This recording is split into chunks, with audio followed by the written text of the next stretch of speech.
Hello dears, big boss പുത്തൻ വിശേഷങ്ങളിലേക്ക് എല്ലാ കുട്ടികാർക്കും സ്വാഗതം. അങ്ങനെ നമ്മുടെ വോട്ടിംഗ് അനുസരിച്ച് നമ്മുടെ ഒനീലിന് തന്നെയായിരുന്നു ഏറ്റവും കുറവ് വോട്ട് കിട്ടിയിരിക്കുന്നത്. അപ്പം നമ്മുടെ ഒനീൽ ഔട്ടായി എന്ന വാർത്ത കുറച്ച് മണിക്കൂറുകൾക്ക് മുമ്പ് നമുക്ക് വന്നിരുന്നു. പിന്നീട് ആരായിരിക്കും നമ്മുടെ ഒനീലിനൊപ്പം ഔട്ടാകുന്നത് എന്നുള്ളതും കൂടി ഒരു ചോദ്യമുണ്ടായിരുന്നു.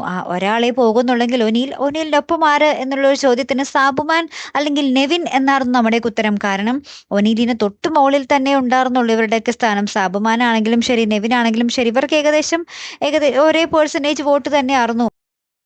ഒനീലിന്റെ തൊട്ട് മുകളിലായിട്ട് സാബുമാന് തൊട്ട് മുകളിലായിട്ട് നെവിനും, ഇങ്ങനെ തന്നെയായിരുന്നു ഇവരുടെ വോട്ടിങ്.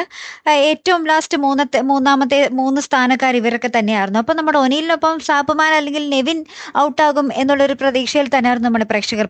പക്ഷേ എല്ലാവരെയും ഞെട്ടിച്ചുകൊണ്ട് നമ്മുടെ ജിസേൽ ഒനീലിനൊപ്പം ഔട്ടായി എന്നുള്ളൊരു വാർത്തയാണ് നമുക്കിപ്പോൾ അറിയാൻ സാധിക്കുന്നത് കേട്ടോ. അപ്പം എന്തായാലും നമുക്ക് കാത്തിരുന്ന് തന്നെ കാണാം അതെങ്ങനെ സംഭവിച്ചു അല്ലേ. പ്രേക്ഷകരൊക്കെ ഞെട്ടിക്കുന്ന ഒരു മുഹൂർത്തം തന്നെ ആയിരിക്കും അത്. നോക്കാം കേട്ടോ. അപ്പോൾ അടുത്തൊരു വീഡിയോയുമായി വരുന്നത് വരയ്ക്കും ഗുഡ് ബൈ.